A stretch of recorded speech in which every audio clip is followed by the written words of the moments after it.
Dear students, what is the duration of spermatogonial phase of spermatogenesis? 16 days, 84 days, 32 days, 74 days എന്നുള്ളതാണ് ഇതിൻ്റെ right answer ആയിട്ട് വരുന്നത് 16 days ആണ്.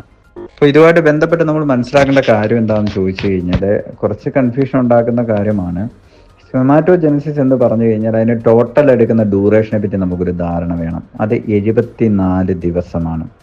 അതോടൊപ്പം തന്നെ നമ്മൾ മനസ്സിലാക്കേണ്ട ഒരു കാര്യമാണ് ഈ 74 ദിവസം എന്ന് പറയുന്നത് ഇപ്പോൾ ഒരു ഇൻഫെർട്ടിലിറ്റി ട്രീറ്റ്മെൻറ്റുമായിട്ട് ബന്ധപ്പെട്ട് നിൽക്കുന്ന ഒരു വ്യക്തി ഇപ്പോൾ സ്പേമിൻ്റെ പ്രൊഡക്ഷൻ കൂട്ടാൻ വേണ്ടിയുള്ള മെഡിക്കേഷൻസും മറ്റു കാര്യങ്ങളും ഒക്കെ ഉപയോഗിക്കുന്നുണ്ട്. അപ്പോൾ അതുമായിട്ട് ബന്ധപ്പെട്ട് കഴിഞ്ഞ അസിസ്റ്റന്റ് പ്രൊഫസർ എക്സാമിനേഷൻ ചോദിച്ച ഒരു ക്വസ്റ്റ്യൻ ആണ്, അത്തരത്തിലൊരു ട്രീറ്റ്മെൻറ്റ് കഴിഞ്ഞതിന് ശേഷം എത്ര ദിവസങ്ങൾക്ക് ശേഷം അടുത്ത സ്പേം അനാലിസിസിന് വേണ്ടി പോകാം എന്നുള്ളതാണ് ക്വസ്റ്റ്യൻ. അവിടെ നിന്ന് നിങ്ങൾ മനസ്സിലാക്കേണ്ട ഒരു കാര്യം എന്താണെന്ന് വെച്ച് കഴിഞ്ഞാൽ വൺസ് ട്രീറ്റ്മെൻറ്റ് സ്റ്റാർട്ട് ചെയ്ത് കഴിഞ്ഞാൽ അതിൻ്റെ എഫക്റ്റ് അറിയണമെങ്കിൽ 74 ദിവസം കഴിയും. 74 ദിവസം അതിൻ്റെ ഒരു പ്രോസസ് ഓഫ് സ്പേം ഫോർമേഷൻ ആണ് അല്ലേ. അപ്പോൾ 74 ദിവസം കഴിഞ്ഞതിന് ശേഷമുള്ള ഒരു നമ്പറിൽ മാത്രമേ, ഒരു ഡേറ്റിൽ മാത്രമേ നമ്മൾ സ്പേം കൗണ്ട് നോക്കിയാൽ മാത്രമേ അതിൻ്റെ എഫക്റ്റ് മനസ്സിലാക്കാൻ പറ്റത്തുള്ളൂ. അതിനകത്ത് എനിക്ക് തോന്നുന്നു ഓപ്ഷൻസ് 25, 50, 60, 90 എന്നൊക്കെ ആയിരുന്നു.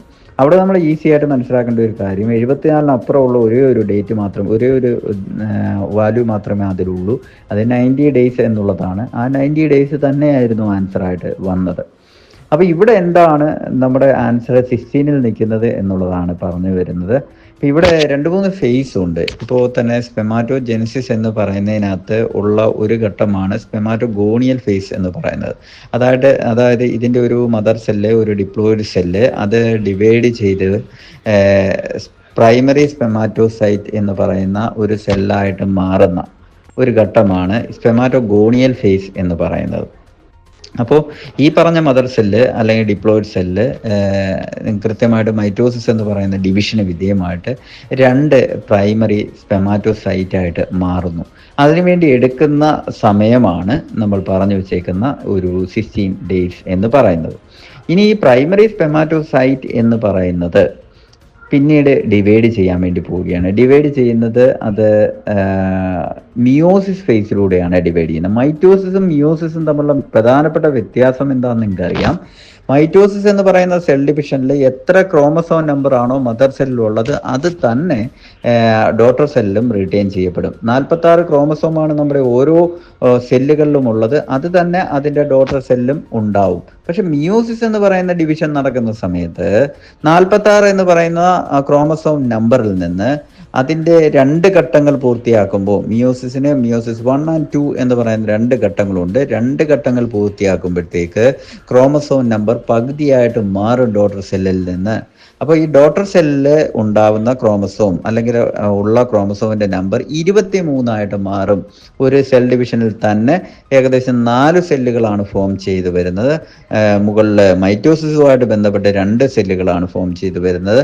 4 സെല്ലുകൾ ഫോം ചെയ്തു വരുന്നതിൻ്റെ ഫലമായിട്ട് ഓരോ സെല്ലുകളിലും 23 ക്രോമസോം വീതമായിരിക്കും ഉള്ളത്. അപ്പം നമ്മൾ ഈ ഡിപ്ലോയിഡ് എന്ന് വെച്ച് കഴിഞ്ഞാൽ ഡബിളായിട്ട് നിൽക്കുന്ന ക്രോമസോം നമ്പർ ഹാപ്ലോയിഡ് ആയിട്ട് മാറുന്ന ഒരു സാഹചര്യം എന്ന് പറയും. ജെനറ്റിക്സ് ഒക്കെ പഠിക്കുന്ന സമയത്ത് അതൊക്കെ മനസ്സിലാവും. ഈ ഒരു ചെറിയ ഓഡിയോയിൽ എല്ലാ കാര്യങ്ങളും പറഞ്ഞു തരാൻ എനിക്ക് പറ്റില്ല, എങ്കിലും ഇത്രയേ ഉള്ളൂ. 46 എന്ന് പറയുന്നത് 23 മാറും എന്നുള്ളത് ഓർത്ത് വെക്കുക. അപ്പോൾ ആ ഒരു ഫേസിനെ നമ്മൾ പറയുന്ന ഒരു പേര് തന്നെ സ്പെമിയോജെനസിസ് എന്നുള്ളതാണ്. അപ്പോൾ അങ്ങനെ ഒരു ഫോർമേഷൻ വരുമ്പോൾ ഈ പ്രൈമറി സ്പെമാറ്റോസൈറ്റ് എന്ന് പറയുന്നത് സെക്കൻഡറി സ്പെമാറ്റോസൈറ്റായി മാറുകയും അവസാനം വീണ്ടും ഇത് 4 സെല്ലുകളായിട്ട് മാറുമ്പോൾ അതിനെ സ്പെമാറ്റിഡ് എന്ന് പറയുകയും ചെയ്യും. അപ്പോൾ ഈ ഒരു പീരീഡിന്, ഈ സ്പെമാറ്റോജെനസിസ് എന്ന് പറയുന്ന ആ ഒരു പീരീഡിന് എടുക്കുന്ന ഒരു സമയം എന്ന് പറഞ്ഞു കഴിഞ്ഞാൽ ഏകദേശം 24 ദിവസമാണ്. അപ്പം നമ്മൾ ആദ്യം പറഞ്ഞു ഒരു 16 ദിവസം എടുക്കും, പിന്നെ ഒരു 24 ദിവസം എടുക്കും.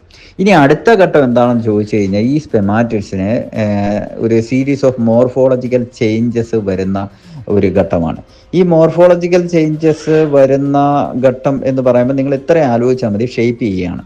സ്പേമിനെ ഈ പറഞ്ഞ ട്രാക്കുകളിലൂടെ എല്ലാം കടന്നു പോകുന്ന രീതിയിലേക്ക് അതിൻ്റെ ഷേപ്പ് രൂപീകരിച്ച് എടുക്കുന്ന ഒരു ഘട്ടമാണ്. അതിനുവേണ്ടി എടുക്കുന്ന ഡ്യൂറേഷൻ എന്ന് പറയുന്നത് ഏകദേശം 24 ഡേയ്സ് തന്നെയാണ്. അപ്പോൾ ഈ സ്പെമാറ്റിഡ് എന്ന് പറയുന്ന സംഭവത്തെ എന്ത് ചെയ്ത് മാറ്റുന്നു? ഈ പറഞ്ഞ ഒരു മോർഫോളജിക്കൽ ചേഞ്ചസിന് വിധേയമാക്കുകയും അതിനെ ഷേപ്പ് ചെയ്ത് എടുക്കുകയും ചെയ്യുന്നു. അപ്പോൾ അത് കഴിഞ്ഞതിന് ശേഷം അടുത്ത ഘട്ടം എന്ന് പറഞ്ഞു കഴിഞ്ഞാൽ പിന്നീടുള്ള കാര്യം എന്ന് വെച്ച് കഴിഞ്ഞാൽ ഇതിൻ്റെ ഒരു മെച്ചുറേഷൻ പീരീഡാണ്. ഇതിൻ്റെ ഒരു മെച്ചുറേഷൻ പീരീഡിന് വേണ്ടി എടുക്കുന്ന സമയം ആണ് അടുത്തതായിട്ട് പറയാൻ പോകുന്നത്. രണ്ട് കാര്യങ്ങളാണുള്ളത്. ഇതിനൊരു മെച്ചുറേഷൻ വരണം എന്ന് പറഞ്ഞു കഴിഞ്ഞാൽ ഇതൊരു ഫെർട്ടൈൽ സ്റ്റേജിലേക്ക് വരണം, അതിനൊരു ഗ്രോത്ത് നടക്കണം എന്നുള്ള കാര്യമാണ്. അപ്പോൾ അതിനു വേണ്ടി എടുക്കുന്ന സമയമാണ് അടുത്തതായിട്ട് പറയാൻ പോകുന്നത്. അത് ജനറലായിട്ട് പറയുന്നത് 10 തൊട്ട് 21 ദിവസം വരെയാണ്. ഇതിപ്പം നമ്മൾ എടുക്കുന്നത് 10 എന്ന് പറയുന്ന വാല്യുവാണ്. അപ്പം ഞാൻ 4 ഘട്ടങ്ങൾ നിങ്ങളോട് പറഞ്ഞു വെച്ചു. ആദ്യത്തെ സ്റ്റേജിലെ സ്പെമാറ്റോഗോണിയൽ ഫേസ് ആണ് 16 എന്ന് പറഞ്ഞു.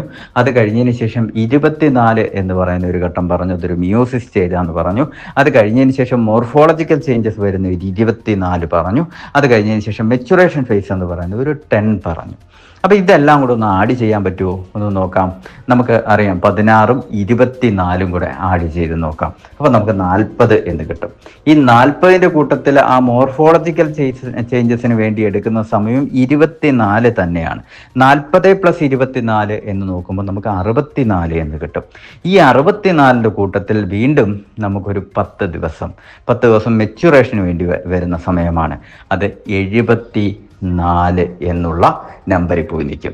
അപ്പോൾ ഈ സ്പെമാറ്റോജെനസിസ് എന്ന് പറയുന്ന ഹോൾ പ്രോസസ്സിന് എത്ര ദിവസം എടുക്കും എന്നുള്ള ഒരു ക്വസ്റ്റ്യൻ ചോദിച്ചു കഴിഞ്ഞാൽ അതിൻ്റെ ആൻസറായിട്ട് നിൽക്കുന്നത് 74 ഡേയ്സ് എന്നുള്ളതാണ്. ഒരുപാട് ക്വസ്റ്റ്യൻസിനുള്ള ആൻസേഴ്സ് ഞാൻ ഈ ഇടുന്ന വോയിസിനുണ്ട്. ജസ്റ്റ് കേട്ട് അതൊന്ന് നോട്ട് ചെയ്ത് വെച്ചാൽ തന്നെ ഒരു 10-20 ക്വസ്റ്റ്യൻസിന് ആൻസർ ചെയ്യാം.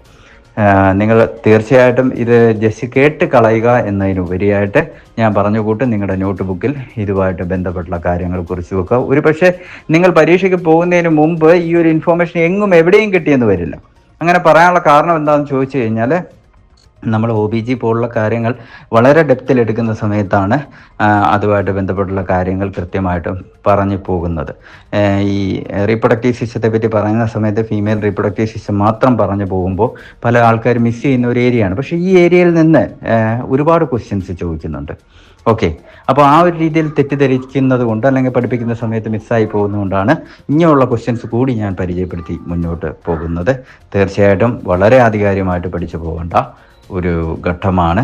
എല്ലാവരും അതിനുവേണ്ടി തയ്യാറാകുമെന്ന് വിശ്വസിക്കുന്നു. Okay, thank you.